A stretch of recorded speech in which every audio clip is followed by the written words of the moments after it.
Hey everyone, thank you for joining. I'll just wait about 20 seconds here as people settle in and introduce our program today.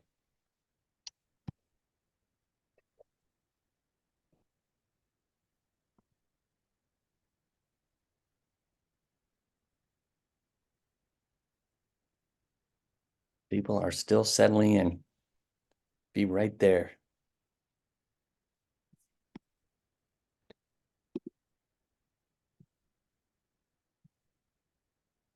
All right. Welcome, everybody. I'm Dr. Jeff Katzman. I'm the Director of Education here at Silver Hill Hospital, and we are, as always, so delighted to have you join us today. And we're privileged to welcome Dr. Michael Block, who will be presenting on the topic of pharmacologic management of adolescent depression, evidence-based and emerging treatments. I will have the pleasure of introducing him in just a moment, but first, a little bit of housekeeping.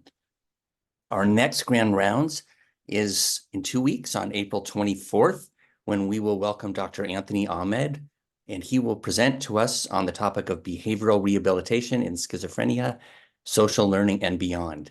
We hope you all can join us for this talk as well. For today's lecture, your questions will remain a very important part of our Grand Rounds experience, and I will moderate a Q&A discussion with Dr. Block at the end of his lecture.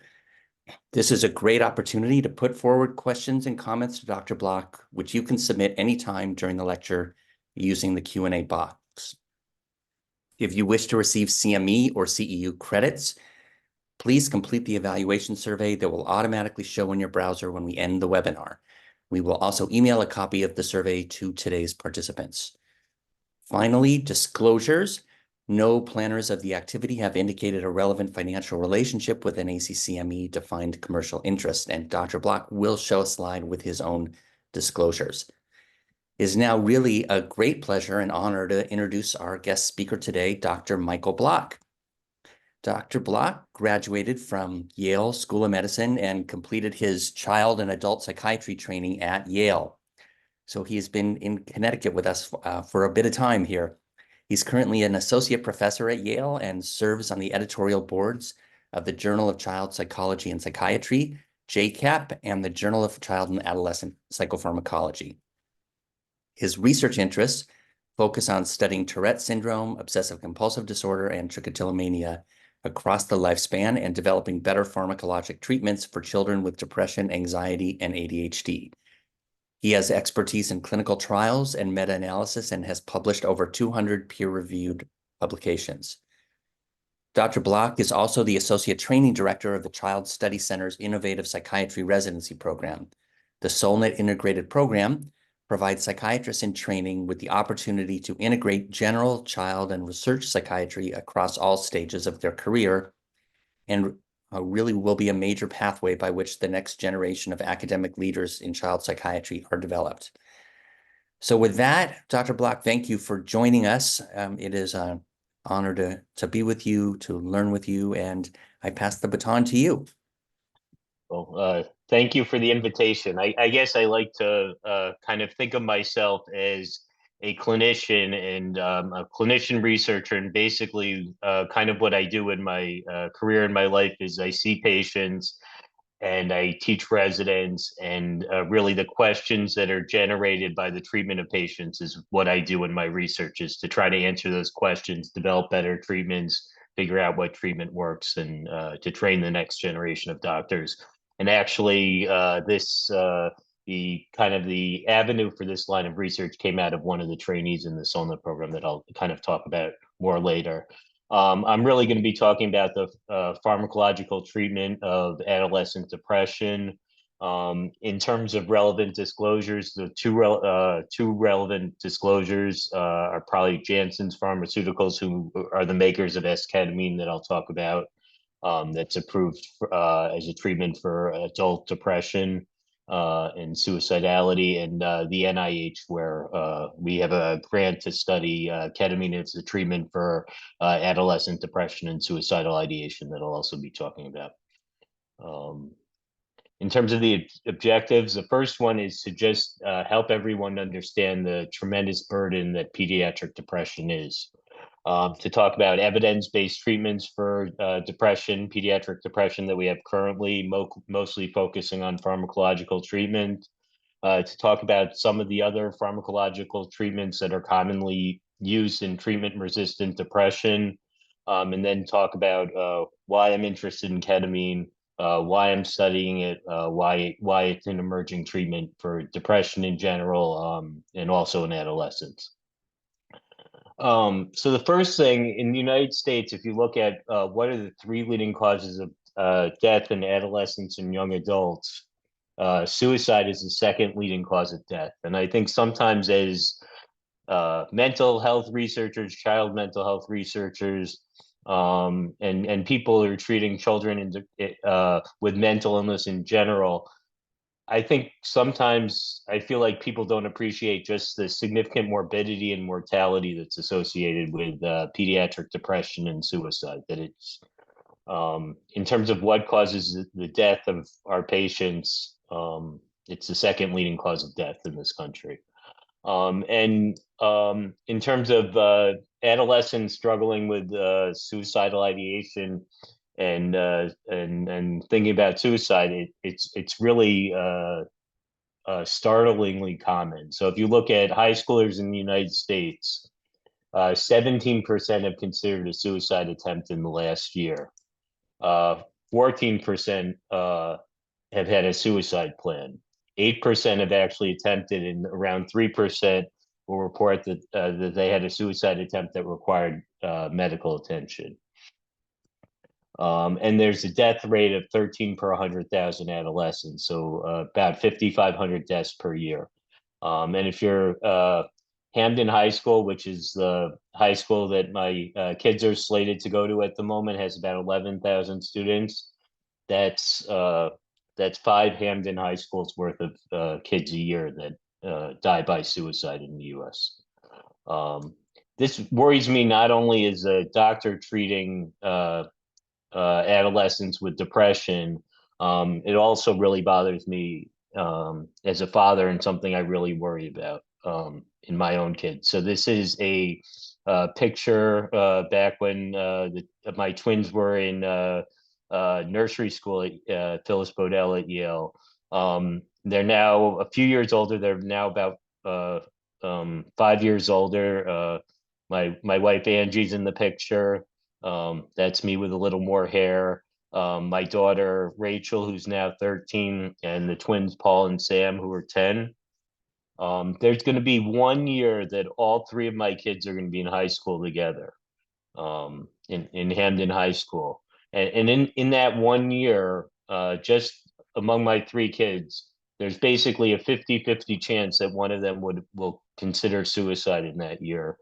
Around 40% that they'll have one of them will have, at least one of them will have a suicide plan. There's about a 1 in 4 to 5 chance that one of them will actually attempt in that year, and there's a little, about a 1 in 10, a 1 in 11 chance that one of them would have attempted to the point of needing medical attention.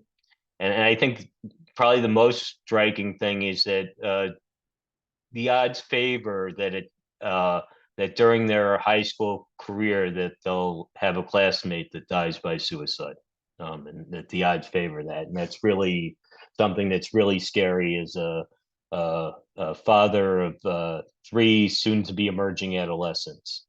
I think the other thing that's kind of really striking about this is that we have good treatments for pediatric depression. So if you look at things like the TAD study, the Treatment of Adolescent Depression study, this was essentially a study that for 12 weeks randomized 440 adolescents to either medication management with fluoxetine alone, cognitive behavioral therapy, the combination of 2, or placebo for 12 weeks. And if you looked at this response rates by treatments, over 70% of these adolescents responded to the combination treatment. Combination treatment was better than either monotherapy in the trial. At the primary 12-week endpoint, the medication management condition actually beat out the CBT, both of which were better than placebo. If you look a little longer, the CBT caught up. And our general impression over a larger number of studies is that the behavioral therapies for depression are at least as good as the medications in terms of response rates. But we really have two or more quite good categories of treatment for depression, both medications and therapies.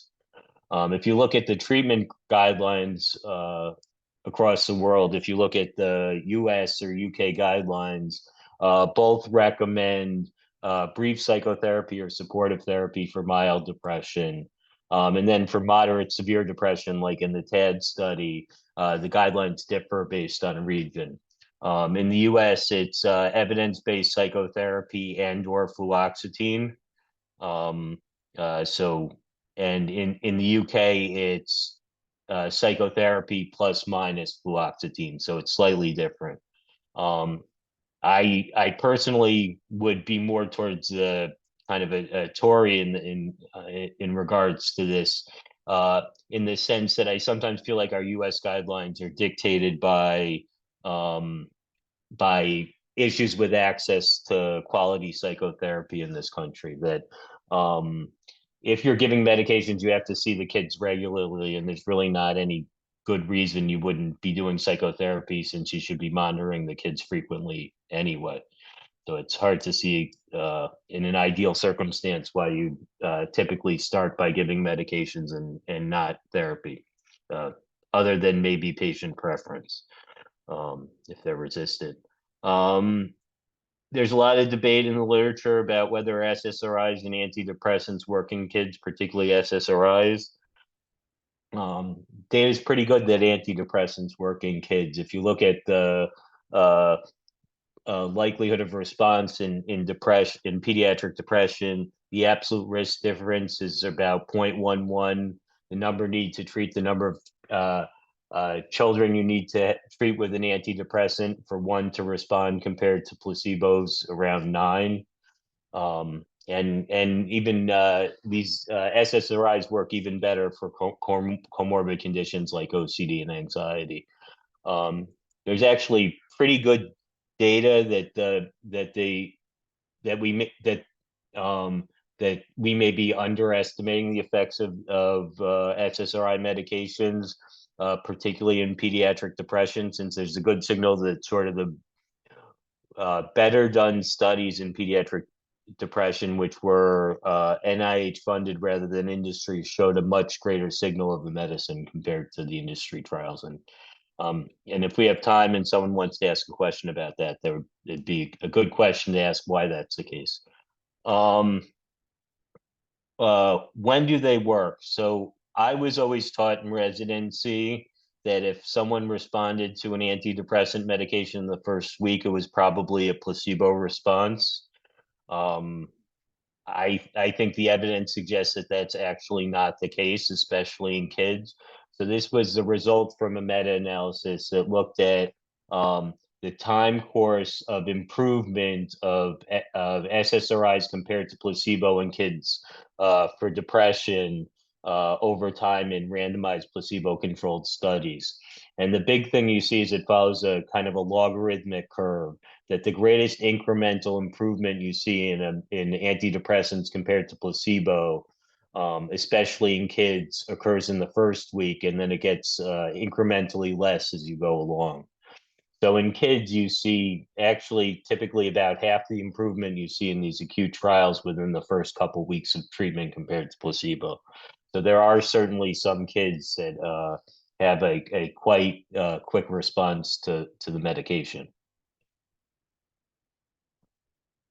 Another thing that comes up in pediatric depression is the risk of suicidality. So, um, the any basically any antidepressant that's prescribed carries a box warning saying that it increases the risk of suicidal or thoughts or behaviors in use in youth.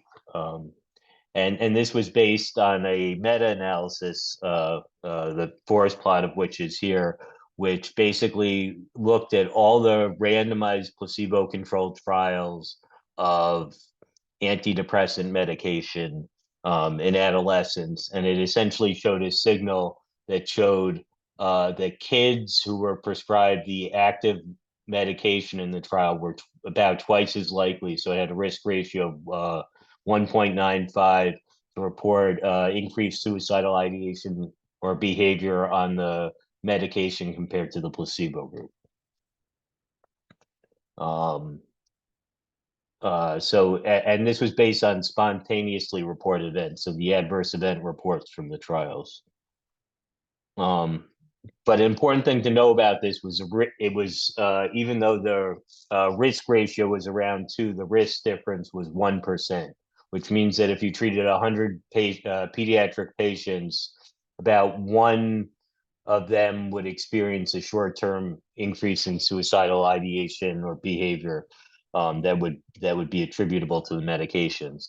The other thing that's probably important to keep around in the FDA meta-analysis is that they looked at the individual's suicide items of the rating scales in all these trials and showed no signal of increased suicidal ideation on the medications compared to placebo. If anything, the medications were slightly better than the placebo. So the risk ratio is around 0.9 something. And then the other thing to say was there were no completed suicides in any of these studies, so there were no death by suicide. If you looked at the particular medications, the big thing to say is it wasn't specific to the SSRIs. So this is the risk ratio by medications. If anything, at least the SNRIs that were studied showed a greater signal, and there was a trend towards a longer half-life uh, SSRIs showing less of a signal. So things like fluoxetine and citalopram showed less of a signal than things like paroxetine or fluvoxamine that are shorter half-lives. Um, and so if you do this out and you look at the um,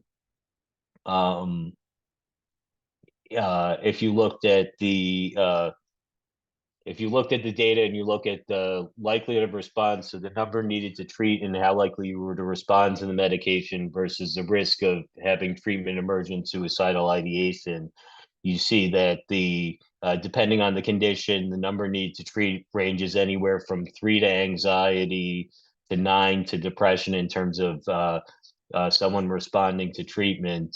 And the risk of suicidal ideation is somewhere in the 100 to 200 range. Um, so much less. So the way I kind of like to think about this and talk about this with family is there's something called a Cates plot, which is essentially a way of looking at um, absolute risks in patients. And so this is a Cates plot for antidepressants and suicidality in pediatric depression. So if you look at this, there are 1,000 faces in the Cates plot. Um, the ones in green will respond regardless of whether, so they'll get better over the 12 weeks, regardless of whether they get antidepressant or placebo. The ones in yellow are the ones who are only going to get better with the medication. So they get better on the medication. They wouldn't have gotten better with placebo. If you look way in the bottom right hand corner, you see the adolescents who will experience suicidal ideation. The ones in gray are the ones who are gonna would experience it regardless of which medication they get, and the ones in red are the ones that, at least if you're looking at spontaneously reported adverse events, would be specifically related to the medication based on our estimates. And you're a lot more likely to be in the yellow than you are to be in the red. And when you look at things like um, anxiety, same code. the yellow versus the red is even greater. Same thing in OCD. So these medicines work, and um, even though doubling your chance of suicidal ideation sounds like a lot, it depends on how you measure it, and it's thankfully a rare event in most studies. Um, so how do I discuss the box warning with families? So the first thing I say is SSRIs are the most effective pharmacological treatment we have for pediatric depression, OCD, anxiety. Um, that the FDA demonstrated that there was increased risk of reported suicidal ideation over the short term on with SSRIs and other antidepressants in pediatric randomized controlled trials, so they placed a warning on the medicine.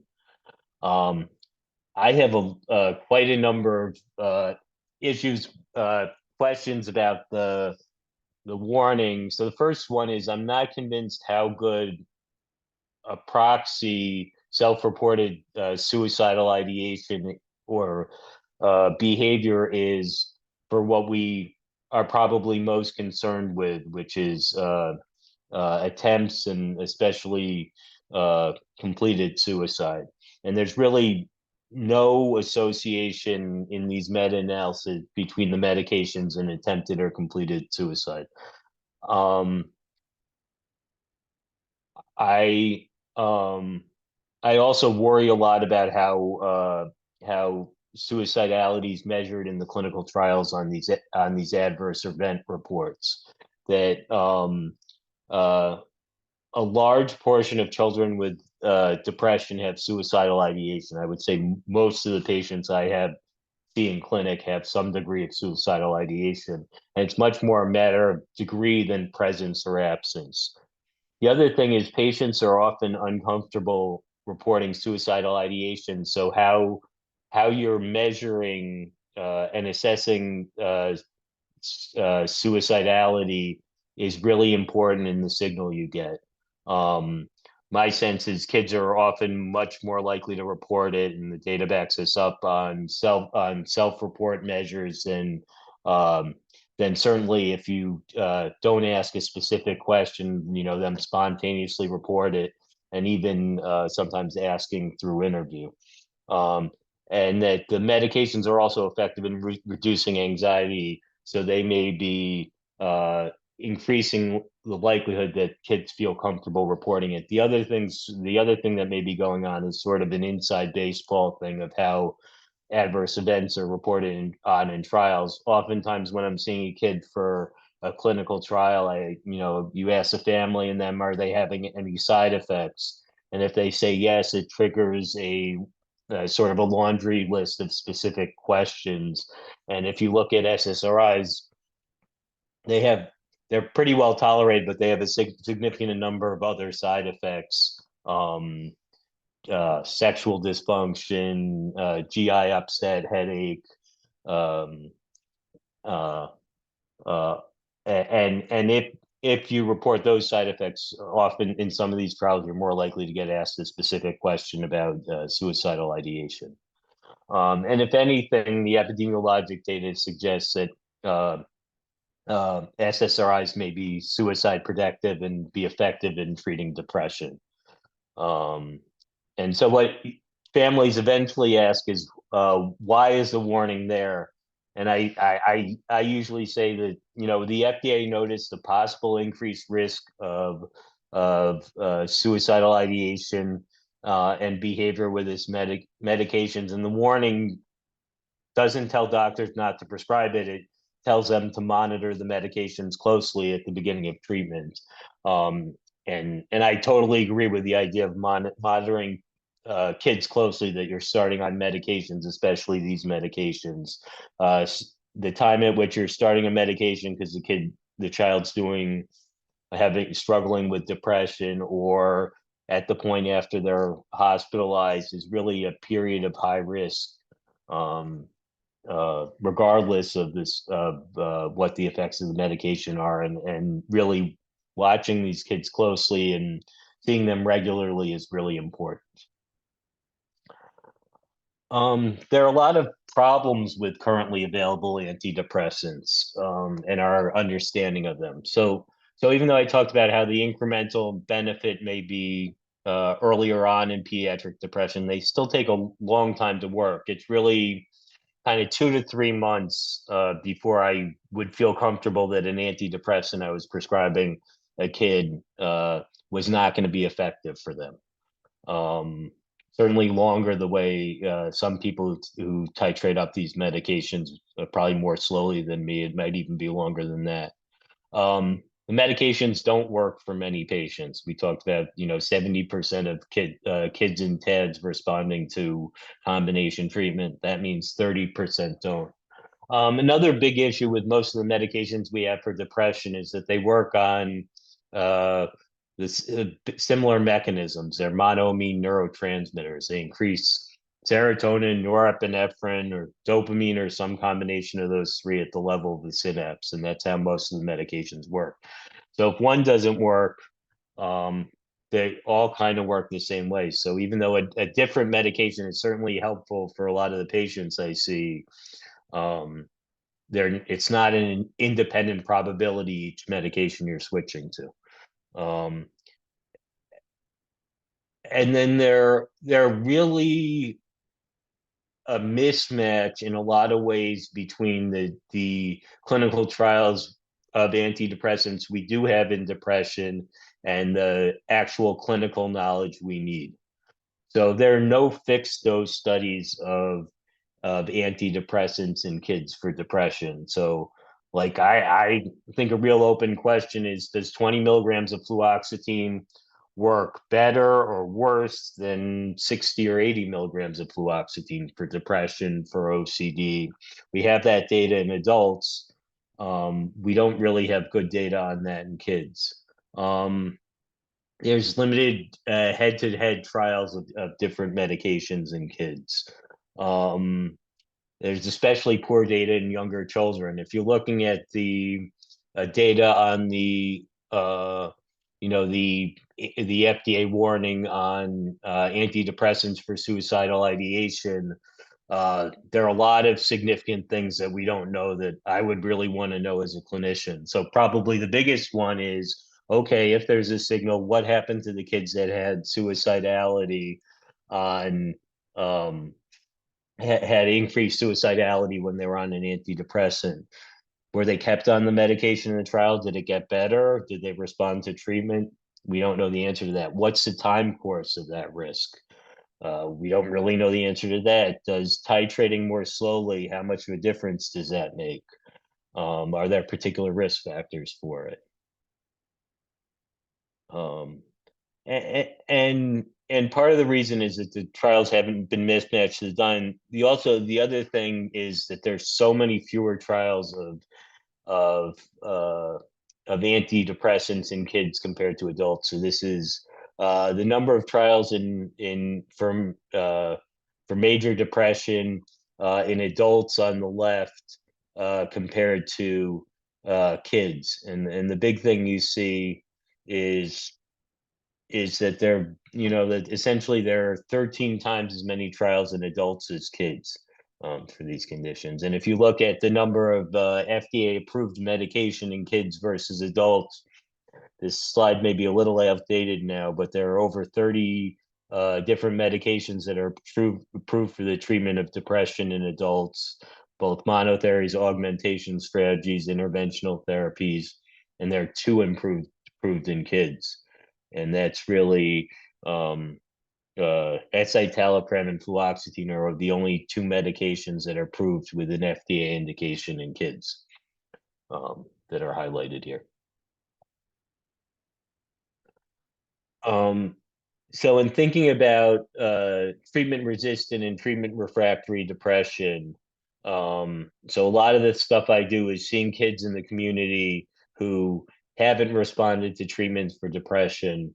And the big advice I'd have is, when you're looking at kids who and families where they haven't responded to treatment, um, steps 1, 2, or 3 is really not assuming anything. Um, so I'd say the first part of that is have they really gotten the treatments that they should get? Have they had uh, an adequate trial of psychotherapy? So like if someone has said they had CBT, for instance, I would ask, has a child gotten any homework? I asked the parents, were they involved or included in treatment at all? Did anyone uh, talk to you about identifying maladaptive thought patterns? And then oftentimes, for the exposure therapies, for OCD anxiety, did you get any exposures? Do a similar thing with medication. And anyone I'm seeing in the pediatric depression clinic, I'm asking for the records from their pharmacy. Um, what medications did they take? What are the doses? What were the duration of treatment? Very often, especially kids are underdosed on the medication and never had a sort of adequate trial of an antidepressant. And it's really just distinguished between meds that weren't tolerated and meds that didn't work. The other big thing that I really like about pharmacy records is they give you refill intervals. And I cannot tell you how many times um, I've seen kids and families where you find out that they're taking the medicine, once out of every 3 days, that they're refilling their monthly antidepressant prescription every 3 months, and they've been through six medications, none of which work, none of which they were taking frequently enough for it to work. And that's really important because in a kid who's not responded to six medications uh, that they're not taking frequently enough, the intervention's not ketamine. It's not uh, you know doing it's not lithium. Um, it it might be a pill box. It's finding out what are the barriers to taking the medicines. How can you be helpful in that? Which is a very different intervention, and it would be not a good idea to start treating that kid with ketamine. Other things in terms of evaluation for treatment resistant depression. Um, um, is to think about is just I don't assume the diagnosis. So when I'm seeing a patient for treatment resistant depression or refractory depression about where they haven't responded to multiple treatments, I really uh, start back at square one and have them do uh, typically structured self-reports. I use the DABWA, which is essentially kind of like it's kind of like a choose your own adventure of psychiatric diagnoses where the kids and the parents and the teachers most of the time answer a bunch of questions and it spits out probable diagnoses. And that's real helpful to me. And not I find that often as a clinician, when I'm reading a bunch of hospital notes and stuff, I sort of have these blinders that go on and I'm only thinking about one thing. It helps me to remember to think about, ADHD, trauma, substance use, anxiety, eating disorders. Um, and it makes sure as I kind of ask all the questions. Um, um, Psychotherapy is always a good option in kids with resistant depression. It's always worth reconsidering that. Um, and then if you're thinking about what to do next, if a kid hasn't responded to one antidepressant, really the options are switching the medications, uh, using a pharmacological augmentation strategy, and interventional techniques that I'll talk about. Um, in terms of medication switch, this is in terms of treatment resistant depression. This is probably the only thing we kind of know for sure in the treatment of kids with depression. I compare this to the adult psychiatrists in the room, what we know in regards to adults. So the Tordia trial really suggested that switching to an SSRI was preferable to switching to an SNRI in a kid who's failed a single SSRI. And not that wasn't because they work differently, it was because the SNRI had less side effects. Um, And then there have really been a lot of antidepressants that have been shown to work in adults that really haven't shown much efficacy in kids for depression. Tricyclics, mirtazapine, venlafaxine. So the Tordia trial that I talked about before, 330 adolescents um, that were that had not had depression symptoms that didn't respond to an SSRI for 2 months. They were randomized either to receive a different SSRI or an SNRI and CBT or no therapy. Bottom line in this trial was the big difference wasn't what medication you were put on next. That if you got CBT, you were much more likely to respond regardless of which medication you got. Switching to a different SSRI um, was similar in terms of efficacy compared to responding to it's compared to switching to venlafaxine. The venlafaxine had a greater side effect burden, which was basically increased blood pressure was one that came out in kids, and the other one was kind of headache and those kind of side effects. Um, Next, I think the common thing you do in adults is kind of think about pharmacological augmentation strategies, and I certainly use these a lot in adolescents too. So this is a table looking at the evidence base of pharmacological augmentation strategies that I commonly use in adult psychiatrists. The level of evidence in adults in terms of how what the level of evidence of efficacy is in adults compared to the level of evidence in kids. So just to let people know, grade D, based on the guidelines, is based on expert opinion or clinical experience, and grade A evidence is based on multiple positive randomized controlled studies or a meta-analysis. Grade B is single randomized controlled trial, and grade C is non-experimental data. So I think at least around my neck of the woods, it's probably similar since you guys are pretty close. The thing I see kind of most commonly used as an augmentation strategy in pediatric depression is antipsychotic augmentation. And this is the results from a network meta-analysis in adults with depression.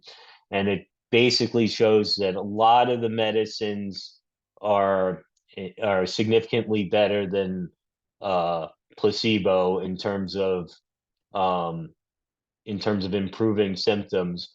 But the effect size is not that big. So the effect size is around 0.3, zero point 0.4, which is not a not a large effect size. And I'm presenting this data because there are no controlled studies in kids of any antipsychotic augmentation for pediatric depression or anxiety or OCD. And just these medicines have significant side effects in adults and also in kids. And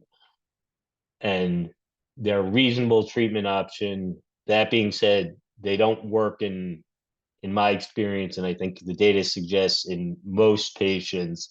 So if the kid and they have significant side effects, the major one I worry about and see all the time in kids is metabolic side effects in kids, increased risk of weight gain, diabetes. Um, so the big thing is it's reasonable to try this, but it doesn't work that great. We don't have good data in kids, and it has significant side effects. Um, so getting back, looking at um, uh, sort of these augmentation strategies in adults. Um, this is on the left is a bar graph looking at the odds ratio of response compared to placebo for common augmentation strategies. And the big thing is that none of the odds ratios of response for these augmentation strategies that we're typically using have an odds ratio of even 2. which means that they're twice as likely to work as placebo in any of the patients. So they don't have major signals of improvement. And then the other thing, and then on the right is the time course to kind of see full effects. And the other thing is it takes a while for most of them to show an effect. So it often takes months before you'll see whether they work or not. So these treatments, we need better treatments. We need treatments that work faster, both in kids and adults. Um, so what do we know about pediatric depression?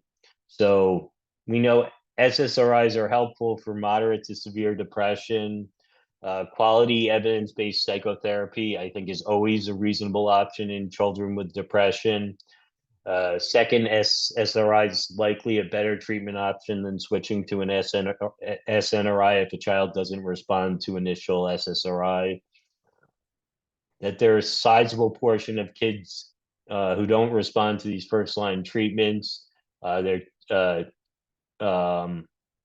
too many children that die from depression and suicide, and we really need to know more to help these kids.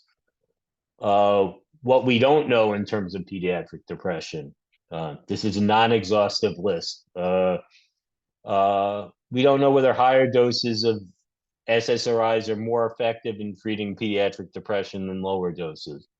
We don't know how the initial titration schedule affects tolerability and efficacy of the treatments. My experience is that in the community, clinicians dose medications in kids much slower and to a much lower dose than how they're studied in trials. I don't think we really understand the effects of that. Um, in terms of the suicidality risk, I think I'm still unconvinced how much it's actually there, but what's the time frame of the risk? What's the best course of treatment if someone has treatment emergent suicidality on an SSRI? Another thing we don't have good data on is when do you actually stop the antidepressant in a kid who responds to initial treatment for depression? We have data from adults, but not much in kids. Then we really don't have good trials of any of the commonly used augmentation strategies that are done in the community that are used in adults and have kind of been extrapolated down to kids. So there's really a major need here. That the thing that as a clinician seeing these patients, I find there's a lot of difference in what different doctors do in the community, and a lot of that's from lack of good data to guide decision making. I'm not sure, and I'll come up with the things that I'm kind of using and I'm studying, but a lot of people have other ideas and they may work better, and it would be really good as a field to figure out what's working best in treating these kids because there's substantial morbidity and mortality associated with untreated pediatric depression. So this is a staging model of pediatric depression that we published in a review article in JCPP a while back. And I guess the big thing to say is just to think of uh, treatment resistance along a continuum.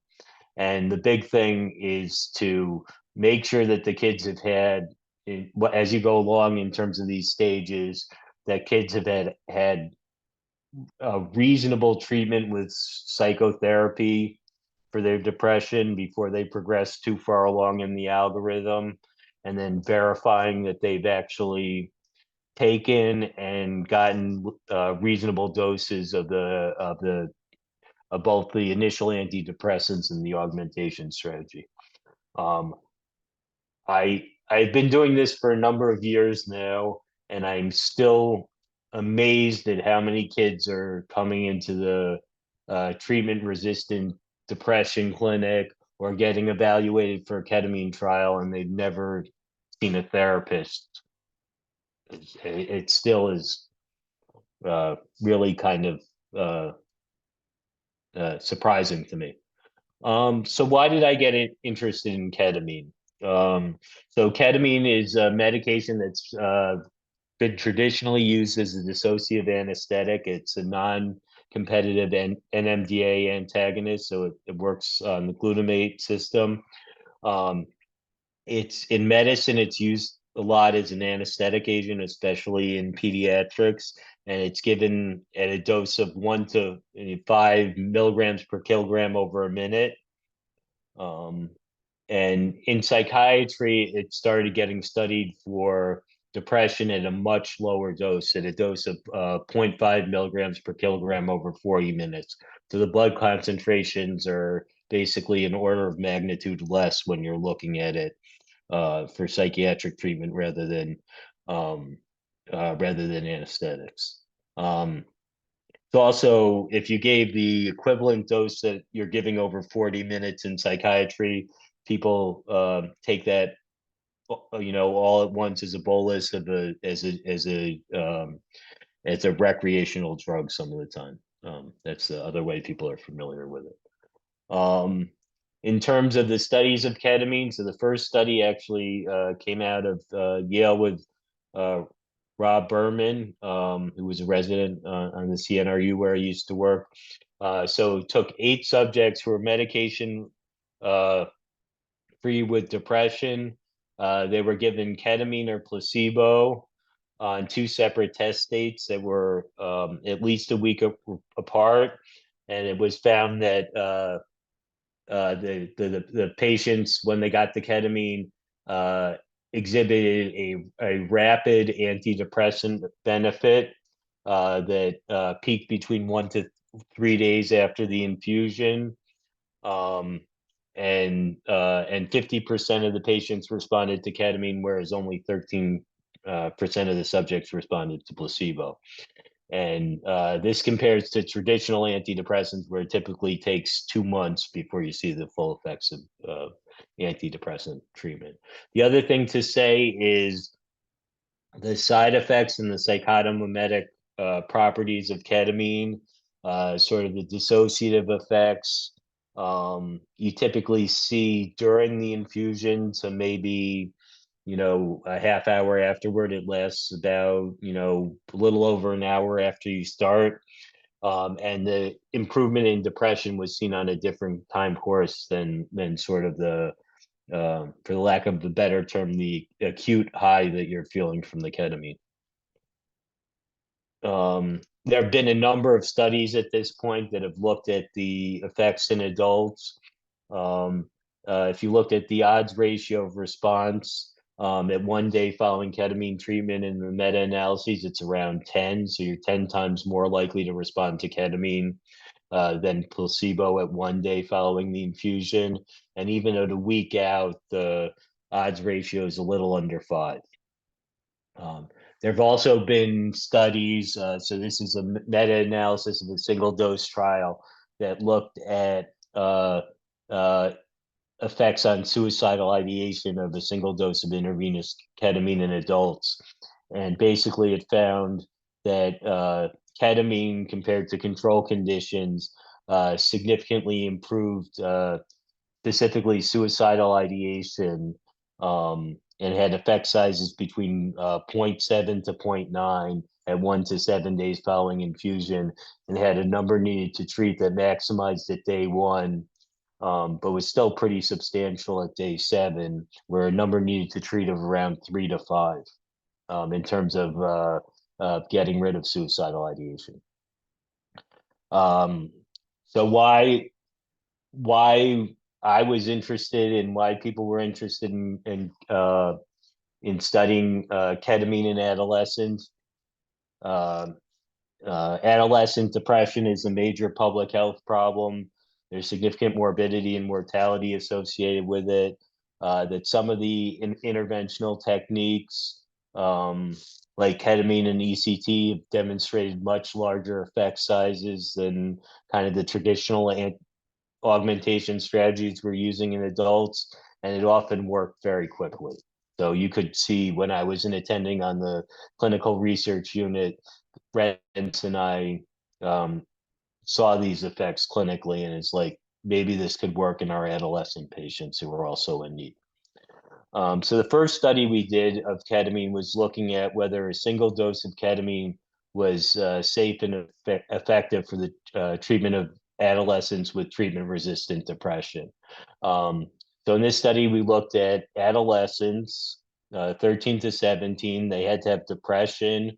They had to have severe depression, CDRS greater than 40. They had to have at least treatment-resistant depression, and they had to be on stable medications.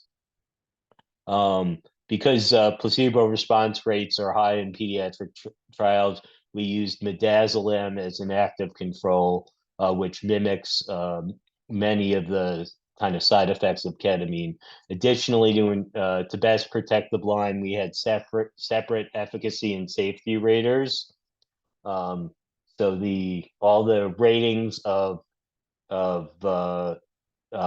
symptoms was done over in the Child Study Center by one set of raters, and then we did the infusions over in the hospital, and there were completely separate raters doing those two things. In terms of the study, uh, uh, patient subjects were randomized to ketamine or midazolam. Uh, it was a crossover study, so they got both treatments. They got one treatment on day 0. They got the next treatment 2 weeks later. Um, uh, they and then we did ratings at 1, 2, and 3 hours, looking at what were the side effects of treatment, and then at a number of time points we looked at basically rating scales to see how their depressive symptoms were doing. Primary outcome was moderate scores at day 1 following uh, treatment, and the when the subjects received ketamine, they had a significant improvement in their depressive symptoms compared to midazolam. So the effect size was about 0.75, which is a pretty big effect size, a lot very similar to the adult midazolam controlled trials we see. And it was, it was about a 10-point difference in improvement in depressive symptoms.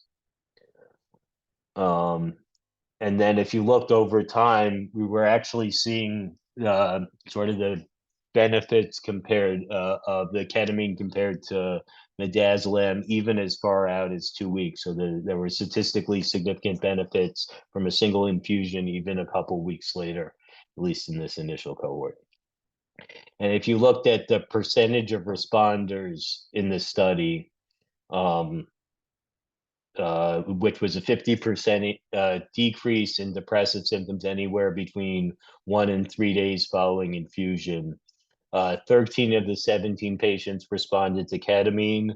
5 responded to both the ketamine and the midazolam, and 8 responded to only the ketamine. There was one patient who responded just to the midazolam, and that's a statistically significant difference.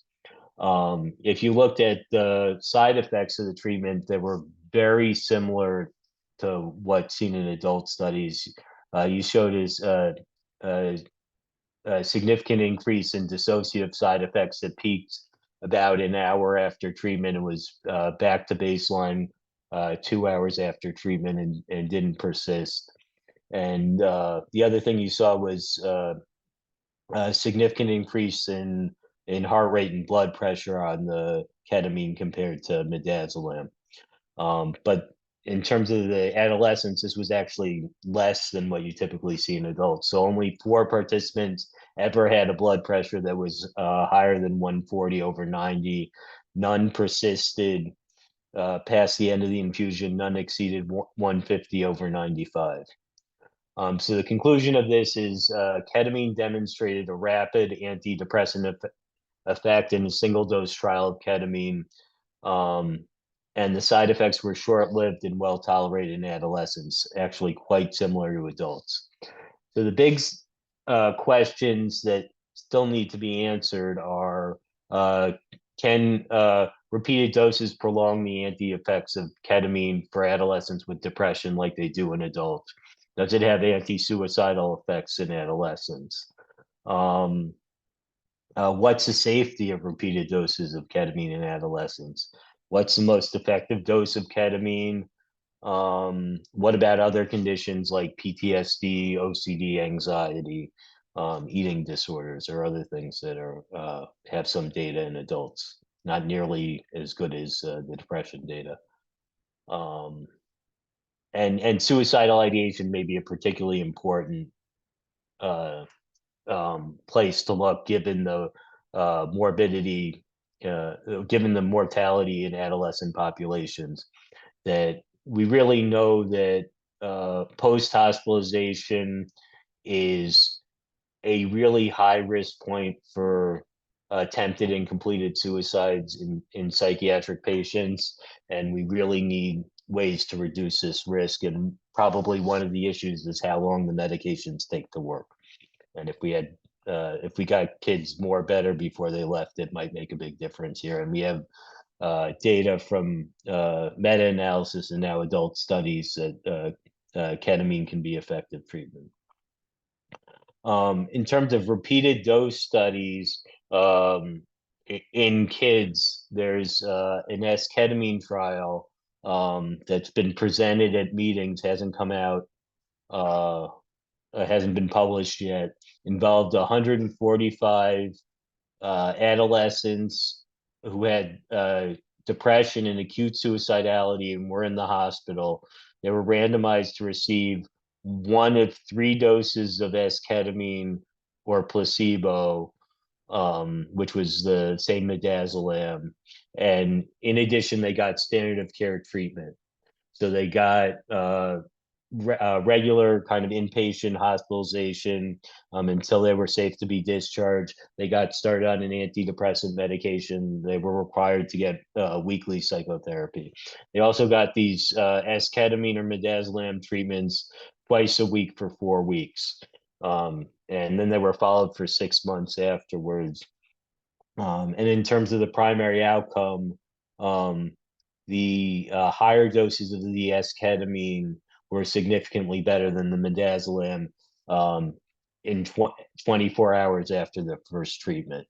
Um, that being said, if you looked out over the longer term, the effects dissipated. So what's probably going on is that the other treatments that were started on in the hospital had time to work. So there wasn't a difference that was seen at 25 days. Um, so what are we doing now? So we're right now enrolling for a randomized placebo-controlled trial of intravenous uh, ketamine for adolescents. They have to have failed one antidepressant, and they have to have had a suicide-related event. So they have to have some type of escalation of care in the previous 4 months related to suicidal ideation or suicide attempts. So going to the IOP, emergency room hospitalization, and we're comparing ketamine to midazolam, same dose of 0.5 milligrams per kilogram, and looking at whether ketamine is more effective than placebo. We're also doing MRI in these patients to see if we can uh, look at who's most likely to respond to the ketamine treatment. And then we're following them for 4 months afterwards to look at uh, what's the trajectory of suicidal thinking and um, and mood symptoms in both the responders and non-responders to ketamine. Um, so I'm coming to the end of the talk, so we have a bunch of time for questions. I should uh, probably thank most of all the subjects who really helping us do this research, and all the people in my lab who have helped make this work. And then lastly, thank Jenny Dwyer, who is one of the Solnet research residents who our conversations, observing the significant benefits of the patients we were treating in the adult inpatient unit led to kind of starting this research and doing this study. So thank you. Dr. Block, incredible, incredible information. And because of that, so many questions. They just go on and on and on. So I'm going to start with some questions from our own Dr. Ortiz Schwartz here at Silver Hill, who has a series of questions I think would just like you to weigh in. So first of which is do you think the early improvement of SSRI related um, treated depression is due to a decrease in anxiety or a decrease in depression? So I would say the short answer is it's a very answerable question that I don't really have the answer to, that I think it's really frustrating to me as both a clinician and a researcher, that we really should have the data from the trials we've already conducted to answer the question Mm, of which patients are actually improving quickly on the medications. We talked about the 4,400 kids with depression who were randomized in these studies, but really the pharma studies really only look at did this medicine work or not, and we've really done a poor job as a field of leveraging that data to answer what I think are really important clinical questions, like who actually responds, who's likely to respond, how can we distinguish someone who's likely to respond to placebo from one who's likely to respond to medication. I think clearly the early improvement in uh, depression symptoms with SSRIs is not specific to depression. It clearly is true for anxiety and OCD, and it's not really specific to kids, though it's probably more pronounced. My sense is that oftentimes the anxiety symptoms and the OCD symptoms basically behave the same way. And I guess the big thing clinically is I'm starting to get worried if I'm not seeing anything, 2, 4 weeks after I start a medication. And doesn't mean I switch, because I don't think we have many other options at the back end of what to do next, which is part of the issue. But I guess the big things to say are is that we really need better predictors of kind of who are going to respond, and why we aren't leveraging the data that companies are giving to the FDA to do that is something I don't understand, because the pharma companies have the data, and I don't think they'd be necessarily unwilling to share it. interesting. So continuing on with these questions, are you using mirtazapine at all for augmentation? Yeah, so I use it quite a bit in kids, also in my OCD kids. So there have been studies in OCD that mirtazapine can um, accelerate the how quick the response is to SSRIs and OCD. So I use it a decent amount in kids with OCD anxiety, particularly that have trouble sleeping.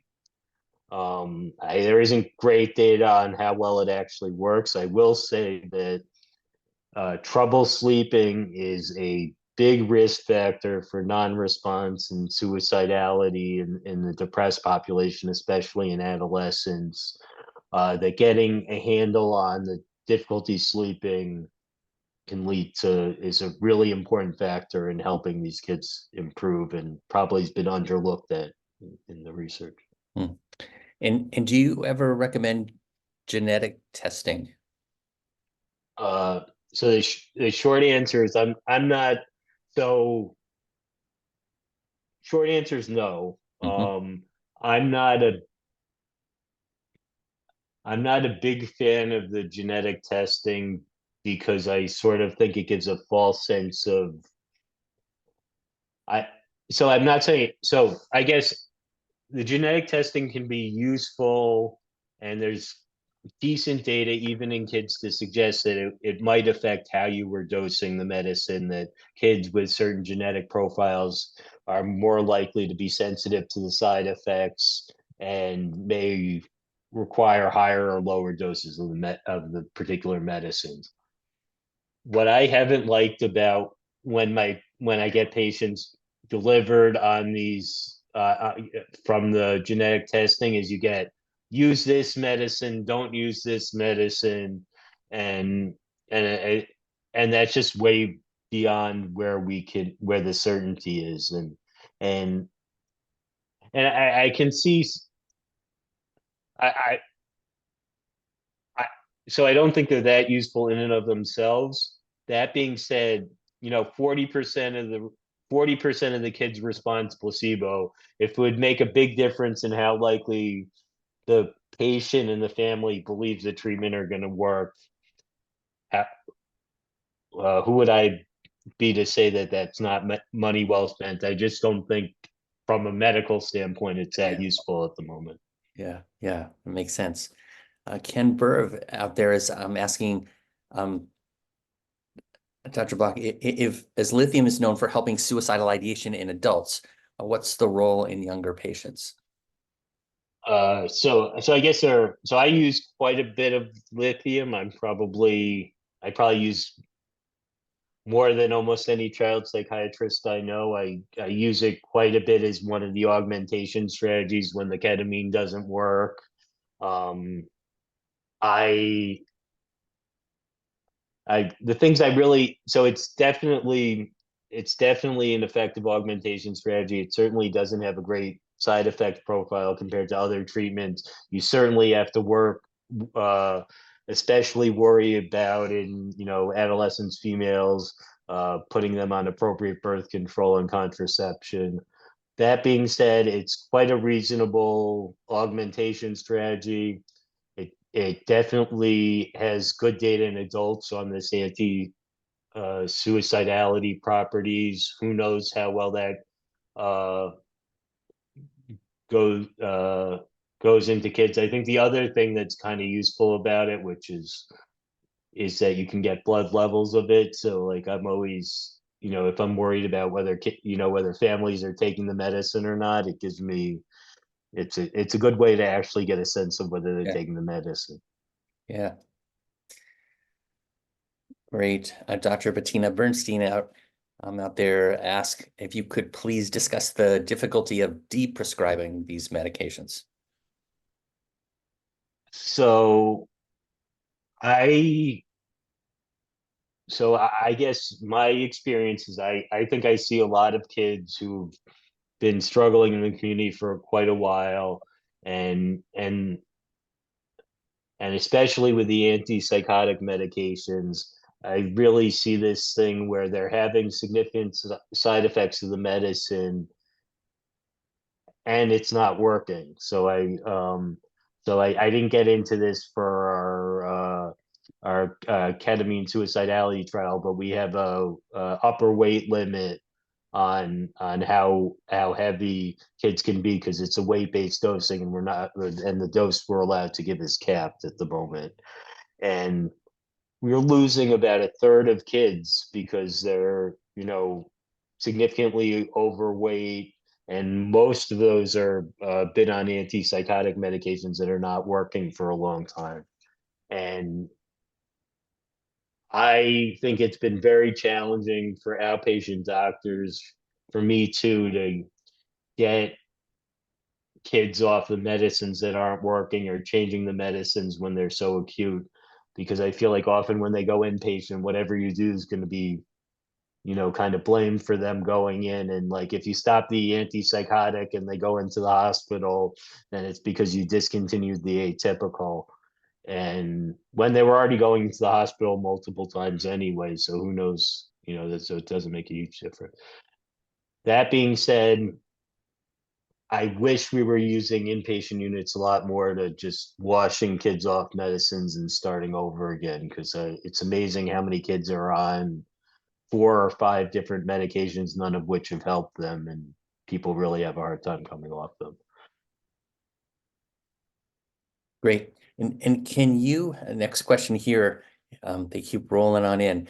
Can you discuss the adverse experiences of hypomania and disinhibition on higher doses of medications and how to manage these? So I'm gonna be like a super. So, uh, I'm gonna be controversial on this. So we'll say that I differ from a lot of my Yale colleagues on this.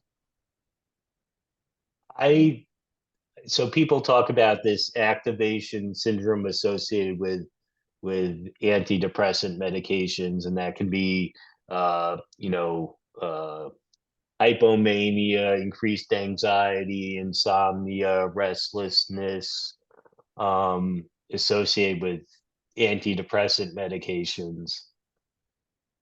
I I guess so. The first thing I would say is I I've definitely seen all those side effects in kids I've treated with SSRIs and adults would be the first thing I'd say.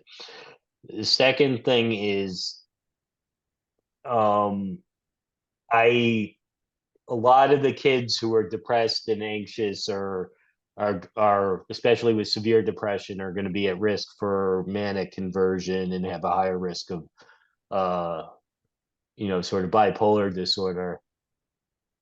My general feeling is people are way too quick to call something mania or bipolar disorder or activation syndrome or suicidality associated with SSRIs than at least what I'm willing to do. I accept all those things happen after you start the SSRI. Sometimes they're not going to be attributable to the medication, and they're due to the course of illness, or even side effects of the medication that may not be um, um, uh, a syndrome. So I guess that's a long way of saying, so how do I deal with it? So the first thing is step one, and there's nothing you can do after the fact, is get a good sense of what the baseline degree of somatic side effects are families and kids before you start the medicine. That like getting a good sense of what common like side effect complaints are. The second one is I think it's really important to see the families quite regularly when you're starting medications, either stimulants or SSRIs, and be very responsive if they have concerns. So, and then bearing down what is specifically um, the the thing that you're worried about, and getting a very good sense of the symptoms rather than necessarily calling them hypomania or um, and then I think the last thing is kind of shared decision making with the families. I'm really coming to depression kind of at the back end of things. So I started out more as an OCD researcher, where SSRIs are the only game in town. If you can't give an SSRI, you're in OCD. You're really kind of like there's therapy, and then there's SSRIs, and there's not much else to do. So you got to figure out a way to get the medication in for several months. So I really try to get them to stick with it. I'll definitely prescribe medications to help with insomnia, um, melatonin, mirtazapine, those kind of things. Occasionally atypicals, but I really like to stay away from them. And if I'm doing that, I'm trying to only do it for a short period of time. Great. A question here, Dr. Block, about your experience with measuring vitamin D and treating deficiencies along with prescribing medications, deficiencies like vitamin D and B12 and folate. So I typically do not do those as part of my sort of treatment resistant depression evaluation. I think especially with folate, there's reasonable data there. Reasonable data. No, that supplementation can benefit mood and more in Got it. adults than kids. And a couple questions here. Wanting again the name of the questionnaire you mentioned when you were talking about diagnostic assessments. Sure. Let me see if I can put it. It's called the Davwa. There are a bunch that are like it. I'll find. Java. I Got can pull out my. Uh, Let me find the website for it. You, okay, I think this is it. Yeah. Okay. It's www.dabwa.net. Great, thank you. So, And I just really, what I really like about it, and there are a bunch of other questionnaires, you could do this like with it's just that I find that when I do my clinical interviews, especially as I get older and more experienced, is that I tend to focus faster on what I think's going on. Yep, Jane, thanks for sending it along. And it just does a good job of forcing me to take a step back and considering things that other people haven't considered beforehand, which I think is really important, especially as you get to these more complex cases. Where they're not responding to what you think should be working. right, a couple of questions in here about bupropion in this population, particularly in context with simultaneous attention deficit issues and depression. So, so I use quite a bit of bupropion in a kid with depression and ADHD. I typically am using an SSRI and a stimulant. I think um, there's for ADHD, there's pretty good data that the stimulants work much better than the bupropion. I remember one of the kids in the ketamine trial who didn't respond to anything in the trial. I continued with him as a patient. You find out more history going back. Think it may have been doing one of these questionnaires. I found out that he actually had ADHD and been taken off his stimulant 2 years before the whole depression stuff started. Put him on a stimulant medication and he was cured of his ADHD and his depression. And, we were doing ketamine and this whole rigmarole and blah, blah, blah. And it turned out he Wow. probably was suffering from, he had depression secondary to untreated ADHD in school. Mhm. And I missed it. Wow. Wow. There's quite a few questions here about the impact of nutrition in pediatric depression and the degree to which you work with a dietitian or consider that. So what we've been seeing a lot, it's less sort of nutrition and diet because I found these kind of depressed, angsty adolescents aren't like super into doing interventions and being more intrusive into their lives is probably not going to be um, particularly successful, and I would really like to use whatever bandwidth that I have available, and probably not really to get them to take more medications or change their diet, but more to go all in on psychotherapy or do something, an activity that they'll enjoy. That being said, we've been seeing really, I think forever, but much more since the pandemic, of this real combination of severe depression, suicidality, quite significant eating disordered behavior. And it's really been a challenge that I've been kind of struggling with because it's really hard to treat the eating disorder stuff unless you tackle the depression, and it's really hard to get the depression better unless also you're eating. And so that those have been really a lot of cases we've been seeing lately where they really would qualify for going to a residential eating disorder program and an inpatient hospitalization at the same time. And there are very few places that are comfortable doing both. Some theoretical questions in here in the chat too, kind of building off that. Do you have ideas as to why you're seeing that more now? Um, so, so I mean, I think the pandemic was a big factor in raising the rates of both eating disorders and depression and anxiety in the adolescent population. Who knows how much of it's due, you can come up with a bunch of reasons, none of which I'm sure of is the exact I'm 100% confident it's causing it. It could be all these things.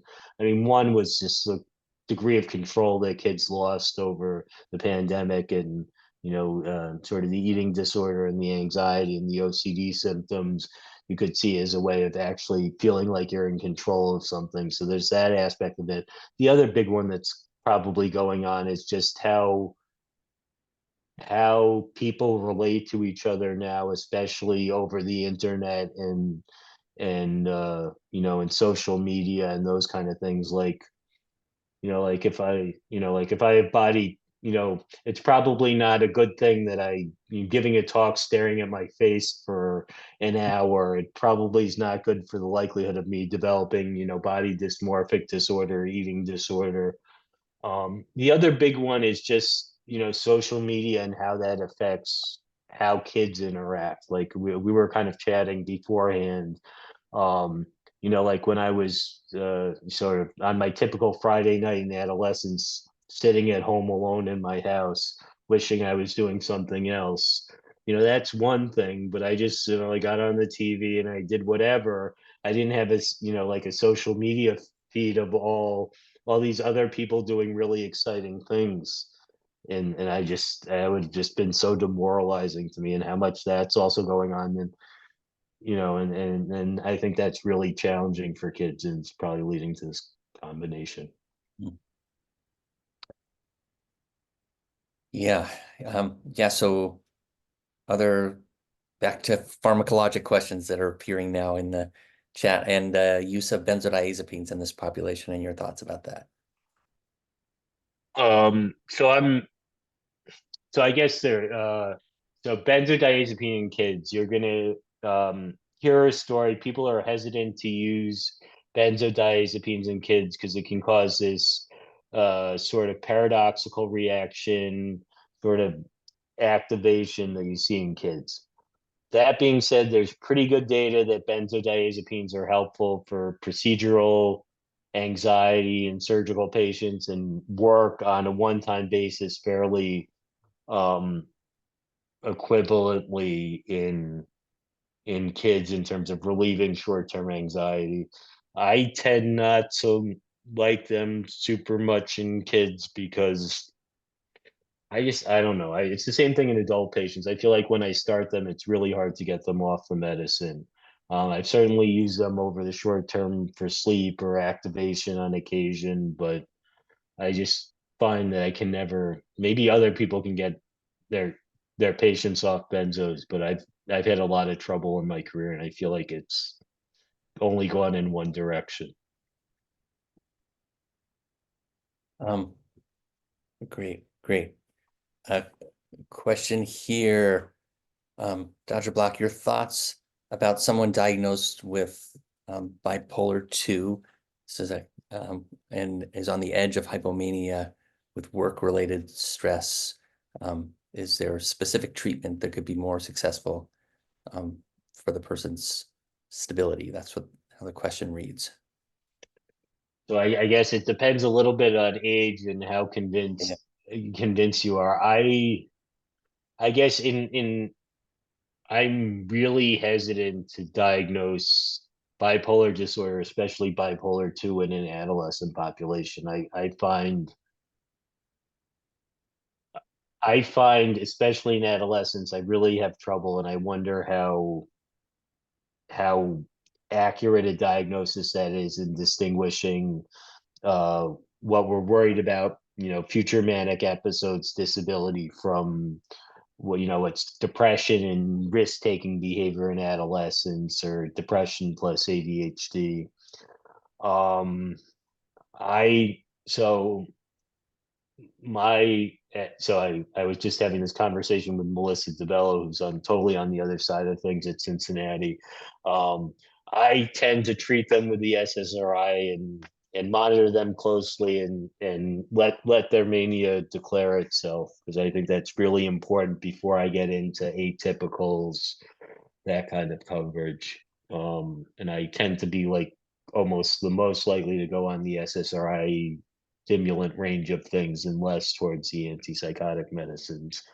Um, if I had a lot of concern and I was convinced that they had a significant bipolar risk and I was worried about an activation, I would probably temporarily put them on an atypical and then see what happened, and try and using one that was less likely to have metabolic side effects. Great. So when kids come into your clinic with depression, and they've been smoking a lot of pot, can you say something a little bit about how you think about the contributions potentially or benefits of marijuana in terms of a motivation and how you think about that? So I have a big advantage because those kids are usually coming in because they're significantly depressed and they want to get ketamine out of me. And I'm the sort of the gatekeeper for that. Right. And there usually isn't many other options. Um, you can definitely see a sort of this amotivation syndrome with marijuana use. I basically tell them that they won't get ketamine. I really hard to give it at Yale if they're going to test positive. So I'm going to drug test them, and if they test positive, they're going to have to stop, for a good month before I treat them. I must say that I've seen almost none of those kids get significantly better during the period that they're not using marijuana. And I sometimes wonder whether I should be doing that or not. I think it's definitely a possibility. Um, it's probably not helping. It could be helping their short-term anxiety, but it's probably for the reason that the person asking the question, it's probably not good and you'd want to see them off of it. I wondered whether we should start being less strict on that and because there's so many kids that are, using quite a significant amount of marijuana at the moment in Connecticut. I'm sure you guys are seeing it too. It's borderline shocking compared to when I started my career. Well, Dr. Block, we're approaching the end of the hour here. I just want to give you a heartfelt thank you for talking to us as such an expert and taking so many questions. Um, and I know you said if we didn't get to a question that folks could email you. Yeah, and it's just I have the PD depression email in the slides, or you can just email me, and I'll put my email in the chat, which is just first name dot last name at yale.edu. Great. Well, thank you. Thank you again for being here. Thank you, everybody, for participating. Again, hope to see you in a couple of weeks, and a link to the evaluation should pop up in your browser. And as I always say, we've kind of been together and connecting and thinking together, and now we'll be alone in our rooms and back to work. So thanks. Thank you for being here, Dr. Block, and hope to see you soon. Hope to see Thank everybody. you.